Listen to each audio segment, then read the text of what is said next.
waaw. mais boo xoolee combat bi mu nekk combat boo xamante ne Ama Baldé combat bi mu bëgg la yàgg topp Modou bëgg diggante moom Modou Ama Baldé dugg Parcelles am lu mu fa def nar faa duggaat. waaw dugg Parcelles am nu mu fa def war fa duggaat loolu yëpp làmb la waaye Modou du xale bu ndaw boo xam dañ koy jàngal bëre ci làmb. waaw dugg na Parcelles daan fa Papa Sow je pense daan fa Zos daan fa Baye Pël def naa ñetti ñooñu la fa daan. waaw kon nañ ñaan yàlla ni bu combat bi taxawee jeex na fa la yem te bu soobee yàlla dinañ ko daan. waa Pikine dem ñuy wax sax instant loo xamante ne tey si combat bi parce que boo xoolee ñaari mbër yoo xam ne fausse garde la ñuy teg. roi des arènes Ama Baldé. dara mënu ko teree nekk roi des arènes. te nee na gëm na ne si loxo Modou la koy jëlee. gëm na ko est-ce que gëm na ko. billaay gëmu ko. qualité yi bokkul. bëre yi bokkul. fit yi bokkul. sañ-sañ yi bokkul. mais ñun ñëpp fausse garde la ñuy teg seetlu nga lool ci làmb mbaa loolu. dara ci làmb. Balla Gaye 2 ci làmb man moom rek laa mën a wax ni moo xam Modou Lo. moom rek a xam Modou Lo. Balla Gaye 2 moom rek a xam sañ-sañu Modou Lo ak fitu Modou Lo ak capacité am ba chaque fois da koy woo ci loo xam ne pour teel ko daan dem ñibbi la daka naan dëgg la sa bopp ñu xeex mu xeex ak moom mu juumloo ko daan ko mais bis ku waxoon taxawal ñu mbapat kon dina bëre ak Modou journée mais da koy dëggaloo boppam pour xeex ak moom pour mu nax ko daan ko. ñu gis Ama Baldé ëttu Balla Gaye la yaroo jamono ji. non li ci Balla Gaye du ci Ama Baldé sa waay li ci Balla Gaye nekkul ci benn mbër à part moom ak Modou li ci ñoom ñaar nekkul ci benn mbër Sénégal ci sañ-sañ ci fit ci bëre. mais damay xool ci problème mu taay ñu ñaar presque ñoo tolloo taay. Ama Baldé boo xoolee mbër yi mu tolloo taay yëpp boo xoolee xeetu bëre gi mu bëre ak ñoom. moo tax ma ne la mu ngi doog a am avance. mu ngi doog a am avance. combat bi jaral nañ de. billahi wallahi taala jaral nañ trop. dañuy ñaan yàlla nañ ci dugg ci bisimilahi rahmaani rahim rek génn ci alhamdulilahi rabbil alamin yàlla may ñu ci ndam waaw. kon jërëjëf Serigne Ndiaye. jërëjëf. ay at ñu ko bëggoon mooy diggante Ama Baldé Modou Lo mën naa ne fi ne yëpp mbir mi leer na tey.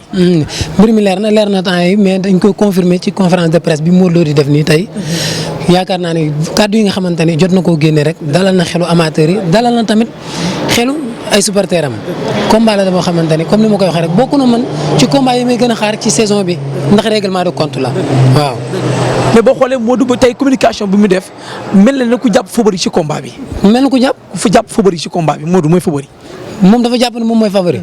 peut-être mën na jàpp loolu comme mën na ba waaw gis nga ko peut-être mën na jàpp favori mooy favori comme mën na jàpp tamit du favori mais tamit Ama Baldé ak Modou Lo mënuñu bëre kenn di jël Ama Baldé di ko def favori loolu mënul nekk adversaire yi Modou Lo bëreel Ama Baldé bëriwul ak ñoom tey boo xool VIP yi benn Tapha Tine la ci Ama Baldé bëreel Modou Lo nag dafa bëree ak ñëpp Yékini la bëree loolu ak Tyson boo xool comme ni ko Mamadou Diouf doon joxe sànq di jox ay génération mën nga ne génération ñoom Tyson ba ci génération moom Modou Lo ak ay rakam Modou Lo bëri na ak ñëpp bëri na ak ay moromam Balla Gaye moo ko ci të wala Bombardier magam moom moo ko ci daan.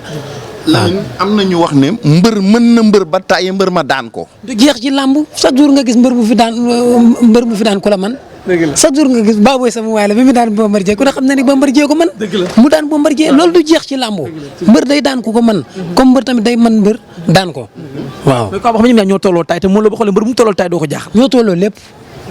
mais Ama Baldé nag moo gën a yaatu tuuti loolu am na ci mais comme ni ma koy waxee rek Ama Baldé daal bis buy song Modou nga xam ne mu koy songe waaye nag Modou na moytu Ama ko fa sori. waaw parce que ñaari mbir yi teg fausse garde la. waaw yaa ngi ni Baye Balla. maa ngi lay fay di nuyu internet yëpp di nuyu Medoune di nuyu waa Impro waaye xadi kase borom Madrid mbokkum day kolo ma nga fay baax rek kenn du moom mais Medoune maa ngi lay nuyu di nuyu waa Impro yëpp vraiment di leen féliciter di leen encourager ci liggéey bu rafet bi ngeen di def vraiment di am mbégte tey ñëw teew fii ci place du souvenir ñëw fekk fi benn ndaanaan Modou Lo ci conférence de presse bi mu war a def ci digganteem ak ki nga xamante ni moom mooy Ama Baldé. ñëw ci combat Ama Baldé Modou Lo nit ñi sikki sàkk bëri woon dina am du am naar a ngi nii wax na ni carrément ne combat boobu tey lépp confirmé na date la ñuy xaar.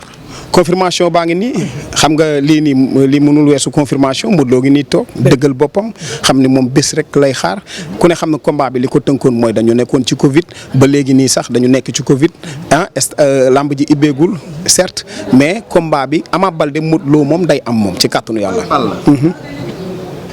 Modou Lo Ama Baldé taxaw at bi soufflé ñu ne runkum daje yow loo gis foofu. Médoune nga gis lu doy waar gis combat bu doy waar. li ko waral mooy ñaari ndaanaan ñooy daje. ñaari attaquant ñaari xeexkat ñaari bërikat Modou Lo ku ko xam ko ci champion gis nga combat bi mu mujjee bëree ci Léopold Sédar Senghor bu yàggul dara ci digganteem ak Eumeu Sène mu jël ci roi des arènes tey combat boobu jamono di dox ba boole kook Ama Baldé ku ne xam ne Ama Baldé rêve am yëpp mooy daje woon ak Modou Lo xaw ma nag luñ ko dee ba fu mu fekk Modou Lo tàllal ko ay loxo. Modou Lo champion la bëri na fekk Lac de Guiers daan ko. bëri fekk ki nga xamante ne mooy Eumeu Sène daan ko bëri fekk Gris Bordeaux daan ko champion la kon kooku champion am ak roi des arènes am amul luñ koy lam-laamee waaye mi ngi daje xale boo xamante ni xale bu dangereux la. parce que ku ne xam na ni Ama Baldé ci tournoi bu doy waar la bokkoon. tournoi TNT bi mu ngi fa bëri dajeeg Zos daje fa ak Guy gi daje fa ak Tafatine génn fa ak 9 points jël tournoi TNT bi loolu moo ko booleeg Modou Lo moo ko booleeg keneen ku dul Modou Lo. keroog dama ko fekk bureau Thierno Ndomba mu toog ma jël ko mu ne ma ni ma sama dee leere noonu la ma sama roi des arènes leere. waaw Ama Baldé bu la ko waxee war nga koo mën a gëm. parce que Ama Baldé keroog bi muy bëreeg Malick Niang ca stade Demba Diop. keroog bés boobu ko la ne woon Ama Baldé dina daañ Malick Niang Médoune doo ko gëm ndax favori bi yëpp ñu ngi ko joxoon Malick Niang. loolu day wane ni rek lamb dootul ay rêve ay réalité la. waaw lamb dafa am réalité yu ci nekk. waaw lamb man pour man amatul favori mbër mu ne yaay sa favori bopp ndax chaque jour ñu jox mbër favori fa kanu jox favori ñu daan ko avec la manière. Baye Balla ndax dayoo ak doole mooy daan Modou Lo. dayo dina daan Modou Lo doole dina daan Modou Lo waaye fit dina daan Modou Lo ndax Modou Lo mbër la moo xamante ne ku naqare jàkkaarloo la ku naqare jàkkaarloo. maa ngi lay delloo ziar Abu Abu borom Géejawaay maa ngi lay bëggee di nuyu waa Impro yëpp di nuyu Madoune Diouf ma suma grand suma xarit waaw. ñëw ci diggante combat Ama Baldé Modou Lo combat bi diire bi yàgg na wax ji bari woon na ci mun naa ne tey taxaw na leer nañ lépp tey lépp naara ngi ni tey Modou Lo wax na ko tey noo gisee loolu ba. waaw loolu day boo xoolee dañ naan alhamdulilah rek ndax man comme lu ma yàgg di wax rek ligue moom dafa nekk ku nga xam ne ci làmb waxuma sax làmb mais Sénégal moo soxla ligue Nicolas quoi par rapport ak li muy organiser ak taxawaay bi muy taxaw di yokk emploi ku mel noonu ci réew defe naa ne suñ gaamee du ñu mën a def lu dul ñaanal ko yàlla rek taxawaayam gën a dëgër dafa fekk ne rek àddina day ànd ak ay ndok-ndok mais yooyu yëpp day passé mais tey defe naa ne bay wéy na mbuus lu waaye doon jaay day lamb yaa ngi dégg te ku lekk pa avance da ngay tëdd pom fi mu nekk nii Ama tëdd na pom Modou tëdd na pom li ñuy ñaan mooy yàlla yeggaleel ñu ak jàmm parce que ñaari mbër lañ yoo xam ne nii xam nga lamb wutante da caay baax wutante day neexal lamb parce que foo fekk wutante rek doo mën ni kii aman 100%. maanaam tànn mu maanaam jël abu jox ko Madoune ñu xam ne lii du combat yooyu du neex mais combat bii amateuru lamb yi dañu xam ne lamb la. parce que li tax ñu xam ne làmb la dañoo bëri woon mbapat ca parcelle am nu mu demee woon coow am ca Modou daan ko waa kër Ama ne booba Ama dañ ko yee ci ne la wax ñoom daal xaw a saboté mbir ma est-ce que yaa ngi déglu ma la wax àddina di dox Ama ñëw Modou jiitu ko ci làmb Ama ñëw di wane boppam di karawaase ndax am na yenn yoo xam ne balaa nga koo am ci làmb da nga koo liggéey Ama Baldé maanaam ni mu ñëwee ci làmb ak ay génération li mu wane ci mbër mu ko wane di nga yegg fi nga soxla nee na ko roi des arènes nam ni mu ko leeree. waaw bu ko kon jeex na xam nga loolu moo ko wax ñëpp dégg nañ ko kon maanaam loolu nag gis nga loolu du loo xam ne.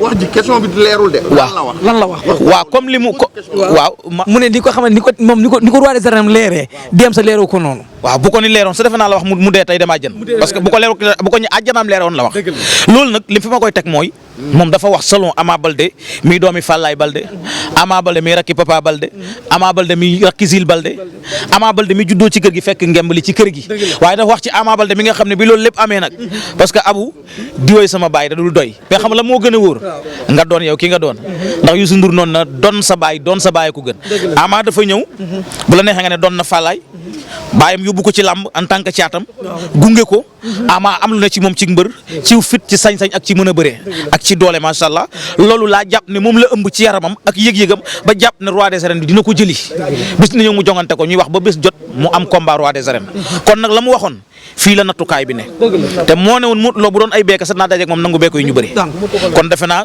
Ama fi mu nekk nii moom gis nga combat Ama ci côté Ama jëratul commentaire bu bëri ndax Ama li mu bëgg wax na ko li mu nar ci Modou Lo wax na ko ñëpp di ko dégg avant combat bi taxaw ba muy bëreeg Papa Sow ku ne dégg na coow la ci am ku bokkul ci mafia bi xel gi da lay dal yooyu yëpp di ay mbir yoo xam ne mu ngi am boobu ba tey Ama di dem ba tey nag ñu ne ko yaa ngi ma naar yaa ngi lig ni ko lay jox na ko avance Modou laaj naa ko léegi question ndax doon nañ dégg avance su Modou loolu ndax duggul Modou nag ne na kon loolu moom waxatuñ ko lu passé la parce que boo avance dugg kon xëy na du demee nii kon combat bi léegi leer li ñuy ñaan corona bi dem bañ mën ko bëri loolu la ñuy ñaan yàlla parce que may xamal naa daal combat la boo xam ne dina métti de dina gaaw tamit de. waaw mën naa gaaw mën naa yéex mën naa yéex parce que li tax mooy ku ci ne dafa am luy wut ci sa morom te kenn du asaaloo sa bés Ama li muy mën a jëli lépp lu muy jëli ci yoon la koy teg moom dina dem ci li ma gis waaye buy dem ci yoon la koy teg ndax su demee mbir yi day jeex foofu la mbir mi ne ndax Ama bu demee ci kaw Modou est-ce que làmb ja fa lay yem mën na faa yem Modou daan Ama daan parce que li tax mooy yaa ngi ñëw di jël si dara li nga jël si bu dee lépp dool da nga ko naan cas yóbbu ko waaye boo ñëwee ne ko cas mu dëju ne du dem lu ne mën na fa xew song mën na fa jaare jeex korosé mën na fa jóg dal fu mu war a dal kenn daanu parce que li ko waral mooy ñoom ñaar ay jàmbaar lañ ndax Modou Lo leer na la ne garmi la ci bëre ndaanaanal bëre kat dëgg la di mbër mu naqaree buuxanteel ci biirab géew il faut nga am mental bu doy ngir mën a buuxanteeg Modou Lo ci tàkkusaan heure bii bëyrul mental doo ko mën parce que la muy dindi ci yow day bari Ama nag wax naa ko léegi njuga ja may yore Modou Lo di entraîneur nee naa ko Ama mooy mbër moo xam ne ma ko gisee maanaam moom pakka bi yër la faalewul ngelaw luy dippi ay jaññaa Ama Baldé pakka bi yër la faalewul ngelaw luy dippi ay jañ non xamewu ko ma dul xam na li may wax boo demee ca àll ba ngelaw lu mu dippi sàkket bu ñëwee ci pakku yër bi fa la koy bàyyi ndax dëgëraayam ci suuf Ama Baldé noonu la mel maanaam yëgut dara ci maanaam li mu yëg mooy li mu bëgg te bu jógee da koy wut si comme da koy wut si nag te Modou xamal na ko ne moom du ma ñeexum ñebe te Ama xam na loolu la Modou wax kon li ma xam daal mooy arbitre ba la ñuy ñaan moom bu keroogee abu ñun ñëpp yàlla nañ ko fekke caméra yi teg yàlla bu wikloo am ñëpp ñëw arbitre suuf la génn seen diggante mais li ma la mën a wax daal mooy non ku man yàllaa ko xam waaye li ma xam daal mooy ñoom ñaar soxlante bi yàgg na ñaar nag bu ñu yàgg waa pied gauche pied droite xam nga pied gauche pied droite la ilaha illallah loolu nañ fa taxaw gis nga fa la mbir ma ne fa la secret combat ba ne fausse garde ak garde normal waaw day am Ama daan na ay gauche Ama Baldé Lamine daan na ay gauche mbaa xam nga loolu daan na ay gauche Modou it bëri na ak gauche bëri na ak droite ndax droite mas na daan Modou Lo xam naa droite yi bëri ak Modou Lo am problème bëri nañ de keroog bureau Thierno Ndomba lañ nekk Ama keroog wax jëm waxoon boo xamee looy fekk doo sonn te xam nga man sama roi des arènes laa la wax bu ma leeree sama dee bu ma ko leeraloon man tay ma dee sama roi des arènes laa wax nu ma leeree sama dugg àjjana bu ko leeroon ma dee tay Diouf keroog Ama dama wax ni Tafa Naar la àndal ak Alaaji Mbay toog keroog ca salop Thierno Ndomba ba ca Pikine voilà ca couloir ba keroog Diouf bi ma ko jamee question bi dani ma buur ma ne ko waa mu ne ma daan Modou Lo nekk roi des arènes ni mu ma leeree sama aljana bu ma ko leere woon ma dee tey waaye Diouf man xamul lu may laaj arbitre na far génn ci diggante Modou ak Ama kurpañ yi tàkk Diouf ku leen di atte est-ce que arbitre duñ ko dóor. loolu laay ragal waaw Modou yaa ngi soog wax problème parce que xam nga tax ki la tëkku ma ni la bu ñu amoon mag yow ku nekk 90 ans yori beeke doon ni màggat bu ñu dajee ca yoonu jàkka ja dinaa sànni samay beeke foq say beeke xeex ak yow Ama wax lii de ndax daa dugg parcelle xiir gi dal bàyyi pël bàyyi ci moom ay tën ni rek tërgët waaw bàyyi pël jàndale ko am Papa Sow fëlee ci arrêt bi dal ci Ama keroog ba muy dajeek moom Pakaay Mbaye indi Ama keroog Ama génn waat xiir gu bees tàq nekk ko caw te ndiri des ci di ginnaawam kii nga bëgg a jeexal parcelle. waaw déet Modou dugg Pikine moom it njoos fayu daan la tay si nga borom def du wér. si 35 secondes dóor ko mu këpp. Ama ak Boy Niang sar xolle. Boy Niang déclaré clignoté jëm ca Balla Gaye ñu ne ko déet borom saakaande ngay dajal. keroog Boy Niang xëm na. Ama Baldé keroog xëm na. keroog Pape Diop Boston xëm na. keroog waa Pikine yëpp xëm. Ama taxaw yore flambeau Pikine na Modou tey Pikine la contre Parcelles waaye Diouf xam nga li may laaj. bàyyi na lam. waaw Diouf xam nga li may laaj. Madou Diouf taakusaan Modou Lo ak Ama Baldé. Ama bàyyi ko Pikine. waa Rii 10 bàyyilu sëñ Mansour. waa syndicat tali bu bees ak tali bu mag ak Icotaf. dar koog borom sareet yi ñu fas yéene wàcc descente boobu ñëw arène nationale. Modou bàyyi ko Parcelles unité 1 ba 21. ñëpp dar ko jël corniche bi ñëw arène nationale Madou Diouf kuy àtte boobu xeex. waaye na moo def très attention. ki muy dajal mooy caatum faalaay. ki muy dajal mooy sëll bu ndaw. mbër la moo xam ne ku ma sa tollool taxawaay mam mën a dal ci sa kaw. dëgg la waaye yow Madou xanaa day bi Ama di patamee Tapha Tine fii la fekk. doomi góor est-ce que moom ñoo yem. te boobu Tapha Tine dégg na tax ci rip. faral dimanche est-ce que moom ñoo. Modou xanaa Madou Diouf xanaa bi Ama Baldé di pëtamee Malick Niang fii la fekk. waaye ki muy dajal mooy Elias neex a faral dimanche. dama ko waxoon ni que li nga am Souley Ndoye amu ko. li nga am Zazu amu ko li nga am Mame Gorgui amu ko li nga am Abdourahmane Ndiaye amu ko. daanu tey ca altine ja ñu double sa cachet jox la ne la làmba ngi bëril. Ama dañoo foqatee ci ñoom kuréel Ama war a jël si waat koron. waaye boobu tàkkusaan Modou mu samp ci ay tànkam. tallal ay loxom jël boobu ba sànni càmmuñ soofantal la. Ama mu ngemu fara yooyu. wane ni que ay bokkum yëpp Guinée Bissau lañ jugee samp ci ay tànkam. billahi Madou Diouf bu arbitre ne par combat Ama Modou Lo bu defee 2 minutes boo yorotee kuti sa kër tuddee ma ko man buur. kan Modou. en tout cas kurpañ yi dana takk. soo ko nàccalee dana takk. soo ko nàccul dana takk galaay li ma la wax dama ko ñeme de. dama li na bu defee 2 minutes. loo xamati wax ma. Modou day takk ci ko Ama wala. buur nga ne bu defee 2 minutes. combat bi ñëwaat foofu. bu defee 2 minutes. boo ma déggatee may wax bul ma déglu. arbitre dinañ prip moo takk ci kaw maa wax lii Diouf arbitre dinañ prip moo takk ci kawam. boo ma ko waxee dama koy gëm ndax yaa bokk ak nday ngom Bambilor yéen da ngeen a naan làmb.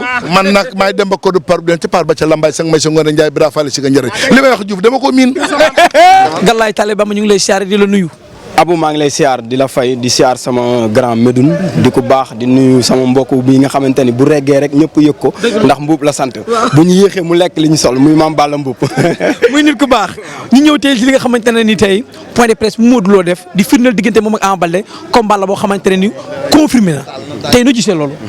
waaw combat bi tey confirmation la woon ndax nit ñi dañ doon wax ni Modou Lo jot na avance jotul avance kon defe naa ku dem ba toog def point de presse ànd ak ki nga xam ne Luc Nicolaï Enco ko yónni kon combat ba jartul wax man dama yàgg wax ni combat Modou Lo ci Luc Nicolaï bu ci kenn xalaat yàqu ndax ku ne xam na seen diggante waaye combat la boo xamante ne ni Modou Lo bi muy ñëw ci làmb ñëpp dañ ne matut mbër tey lu mbër di mat mbër di ko ut Modou Lo téye na ko dëgg la dañ ne woon matul mbër waaw lu mbër mu mat mbër di wut Modou Lo téye na ko kon nit ku am défi la Ama nag dafa ñëw donnu làmb lu tax ma ne donnu làmb mooy Falaye Baldé sa baay Pathé Baldé sa mag Zil Baldé sa mag nga ñëw tey yor drapeau Pikine yor drapeau Falaye Gintee ni ko buur géel sama mag waxee léegi-léegi bu ngemb fulaa doom googu da nga xam ni Guinée Casamance ak ñëpp a ngi ci ginnaawam waaye Modou Lo dafa ñëw wan ni làmb séeréer du ci jóg ba mukk waaw mu ne dafa ñëw wan ni làmb séeréer du ci jóg ba mukk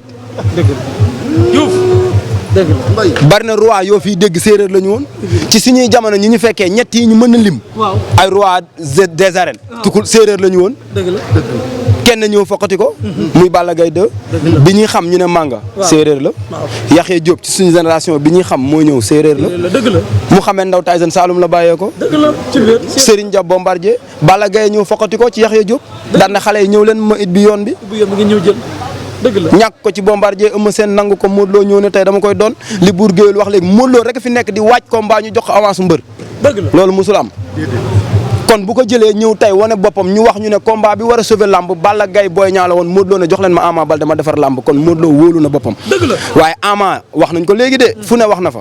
ki ne boo demee ba màgget ma sànni samay bekke sànni say bekke songu la Médoune man dama naan lamb jooju ku farluwul dëgg lu say verre mi yóbbu baax doo gis jël.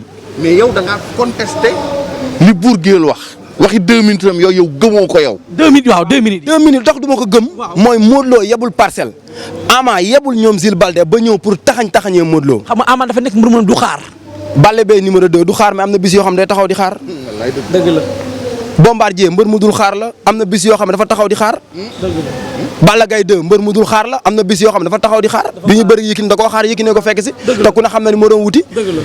Modou Lo toll na ci dégg daal yi Ama dégg na daal yi waaye bu jotee roi bi dégg daal yi waaye nañ bàyyi xel ni magante Modou Lo wax na ko léegi buñ koy tudd ci tur la ndax ku bëreeg yow mbapat daan lañu naan leer naag leerul nga ñëw fekk ko ci aram bi ne dama koy jël si. yow foog naa bokk nga ci ñi fekke mbapat boobu. dëgg la. Modou Lo nga ngemboo lu weex wàccee ci kaw tribune bi. ñu jox ko benn bitéelu 1 litre mu xëppoo ko ñëw taxaw ne ko moom mu ngi may dégg moom Modou Lo ni ko li ngay xëppoo bari na ñëwal bëreeg man ma daan la dem sama yoon fii la ñu fekk. Ama Baldé nañ maa yeesi ay nelaw. dama ne la buñ ko yeewee ci ay nelaw la ñu fekkee ca biir géew ba. Modou ñëw na ko bàyyi li nga def te ñëw ma daan la. mais du yaa dégg loolu. ñoo seetaani woon. église la. bi terrain bi ñu soppi tey def ko. billaay fekke nga xam naa loolu. maa seetaani loolu. boobu neekaa moo indi. Modou Lo ci la bokk Khadim Gadiaga mii ci la bokk waaye damaa bëgg ngeen xam ni man de dóor mu daanu bett ma ci làmb jooju ndax ñaari gayndee daje. jërëjëf. ba beneen bi. waaw question yi ñu posé yëpp ak li mu ci tontu dañ ciy jàng comme saa su nekk li ñuy gis ci moom changement mooy maanaam maturité du changement sax moom il a toujours été comme ça maturité jàng ci moom ni déjà combat bi taxaw na mu xamal jox ñu nouvelle boobu di wax waa àdduna yëpp que déjà ñi ngi ci commencé nañu préparation yi Modou Lo wax nee na waxatul waxu jot avance ndax ku ñëw di def conférence de presse dépassé nga jot avance en ce moment mi ngi ci préparation combat bi kon jàngat bi ma ci def mooy làmb ji taxaw na mais beneen jàngat bi ma ci def mooy Modou bëgg na làmb ji bëgg na combat bi trop parce que gars yi ñi ngi wax ay waxu âge Modou nee na un an wala 2 ans la magee Ama Baldé Modou nee na moom ñoom ama ay génération la te bëri nañu mbapat ñoom ñaar ils se connaissent kon combat la boo xamante ne gis naa ni Modou bëgg na ko ñu déglu Ama xool bu ñëwee moom it lan lay wax waaye Modou la mu mbasee yëpp pare na ko la mu jees ne yëpp pare na ko da ko duy ba mu fees macha allah waaw kon ñu dem seeti xaas xool boobu ay kàddu. tey Modou ku ko déglu mu wax tey xam nañ gis nañ mbër bu serein mbër bu zen mbër bu xam fi mu jëm et je pense que question yëpp répondre na ko ci ni mu ko xalaatee ak ci ni mu ko sentiree et je pense que ku xool déglu tey ku am écoute déglu Modou muy wax di nga xam ni mbër mii di wax tey ci li mu jëm ñeme na ko te ragalu ko te xam na ko dafa mel ni moom lu mu bëggoon la kon dégg nañ ko ci ay waxam muy bëreeg mbër moo xam ne tamit tey mun naa wax ni tey Modou roi des arènes la mais moom tamit roi des arènes la parce que Sénégal ñëpp ñu ngi njort ni dina nekk roi des arènes benn jour. mu nekk xale boo xam ne tey ay talent am ci bëre. ay qualité am ci bëre. benn képp kuy takk ngemb di ko naatable.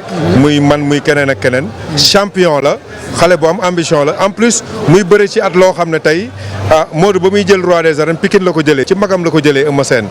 te tey leadership bu Pikine day posé wu aussi ci combat bi. kon tey Amba li réunir ci moom pour tey combat bi jaral ko lu nekk moo tax combat la boo xam ne mun naa wax ci 10 dernières années yi combat la boo xam ne amul combat bu ko dàq. ban défi la Ama Baldé war a relever ci combat bi. défi bi mu war a relever mooy défi bi Modou Lo def biir Pikine ñëw jël fa roi des arènes ak manière bu mu ko jëlee tamit Ama tamit tey yàlla may ko chance mu war a dajeek Modou Lo tey kenn xalaatul woon ne Ama tey dina bëre titre roi des arènes actuellement tey yàlla def mu indil ko ba ci tànkam tey waral na ko jaral lu nekk ci àdduna. tey waral na ko jaral lu nekk ci àdduna. te ku xam Ama xam ni mbër bu offensif la. mbër la boo xam ne tey wax dëgg yàlla ba mu commencé ba léegi ñëpp ñi ngi njort ci moom roi des arènes. donc nag combat la boo xam ne mun naa wax ne ñaari ndaanaan a koy bëre ñaari mbër yoo xam ne ci génération 20 ans wala 25 ans yii ñu génn ci ginnaaw. ñaari mbër yu mel nii xeetu mbër yu mel nii raaroon na fi ba pare combat jànq la ñuy bëre. combat la boo xam ne combat jànq la combat roi des arènes aussi. Fadel bu Ama Baldé amee défi yu mu war a relever Modou Lo tamit am na défi yu mu war a relever.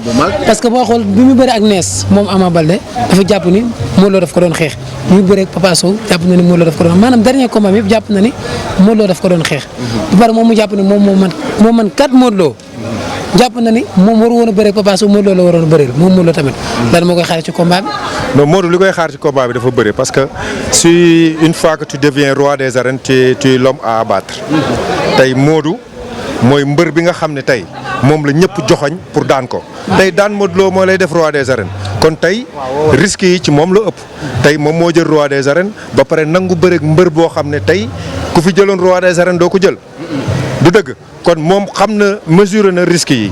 parce que xam na mbër bi muy bëreel xam na ni Ama Baldé du ñeexu ñebe kenn.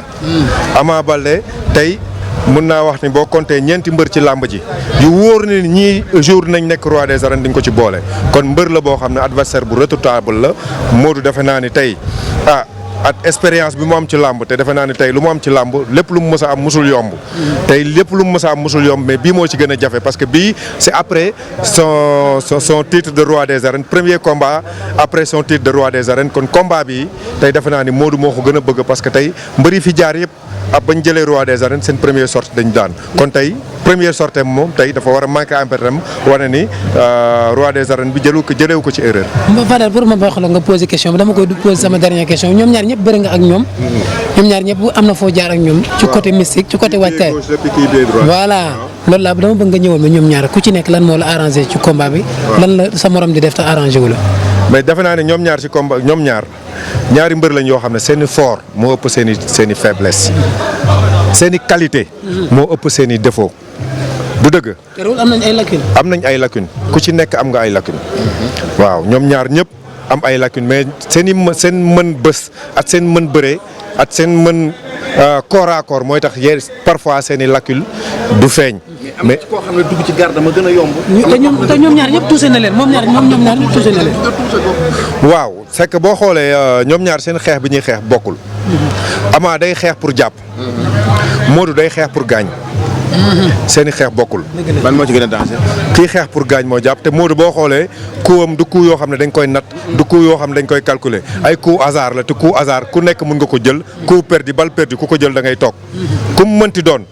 tey Modou sax laa lay wax ni bu jëlee coup perdu coup boo xamul parce que bal bu lay rey doo ko gis. kon coup bu la bett sa waay nit am kenn mënu ko résister nit mënu ko entraîner. donc kon ba tax na ñoom ñaar ku ci nekk war nga liggéey benn xeetu liggéey boo xam ne bokkul ak yenn combat yi nga doon préparé. tey combat bi ku ci nekk ci ñoom ñaar war nga liggéey benn xeetu liggéey boo xam ne tey boo ñëwee ci làmb ji tey bu benn erreur. bu ndaw bu sa morom def war nga ko mën a exploiter parce que ñaari mbër yi kat ci biir géew ñaari mbër yu naqaree bëri lañ. mais Balla gis nañ ni danger bi est-ce que doo pecc ci Modou Lo parce que nekk tuuti roi des arènes sa première sortie nga mbër mu mel ne Ama Baldé boo xam ne yàgg na laa topp di ko nelawaale dem na ba ni boo nekkee mag sax dana daje yow jël bekk bi dama ko bëre ak yow est-ce que danger bi nekkul ci Modou Lo. waaw mooy li may wax rek xam nga kuy ut at ko am ba pare mënul bokk. kuy ut coono ba mu cay daj at la mu cay def pour am ku nga xam dafa ut ba am. day gérer rek. mais fu mu ne nii Ama lépp lu ko mën a jox roi des arènes defe naa ne mi ngi ci.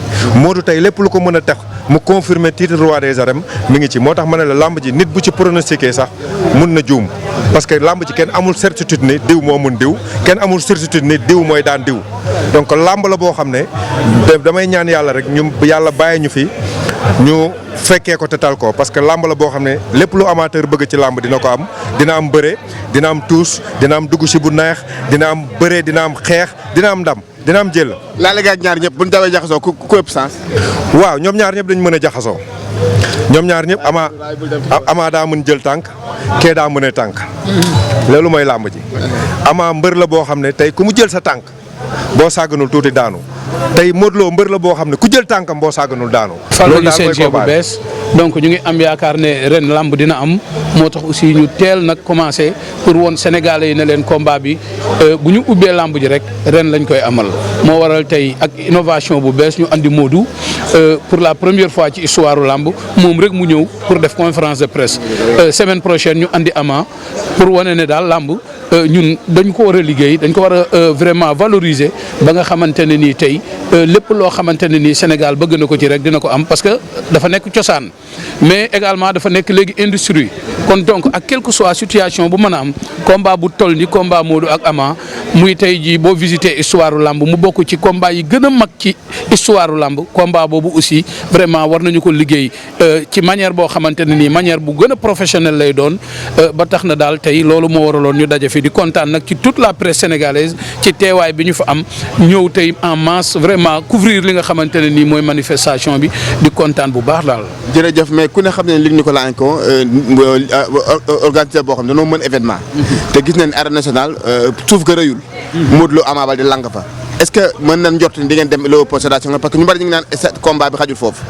waaw tout dépend rek ci li war a am parce que dañu commencé tey ñu ngi waxtaan ci lépp parce que tamit combat la boo xam ne événement la te combat bu toll nii événement bu toll nii boo ko amalee il faut aussi staff bi ko seq di toog à chaque moment di waxtaan Léopold Senghor depuis 2001 ñu nga fay dem organiser nañ fa 14 mars 2004 2005 pardon gala bi njëkk am ci Sénégal Maam Jambaan Bombardier Yékini Khadim Ndiaye Moustapha Gueye Lac de Guerre 1 donc ñun xam nañ foofu barki démb gis nga bi ñu fay ñëw yóbbu nañ fa Baboy aussi également ak Gris Bordeaux gis nga barki démb bi ñu fay jógee ci Balla Gaye ak ki nga xamante ne nii mooy Gris Bordeaux gis nga daanaka ni stade boobu mel sur 60 000 places presque mën nañ wax ne stade bi daanaka fees na donc combat bi combat la boo xam ne nii combat bu mag la amateurs yi bëgg nañ ko parce que c'est les 2 lutteurs yi nga xamante ni tey en ce moment ñoo gën a populaire ci arène bi muy ñaari xale yoo xam ne dañ leen boole te lamb boole leen combat bi tamit saf amateurs yi te ma lay wax ne du yem sax Sénégal parce que dañ koy internationaliser parce que dafa nekk combat boo xam ne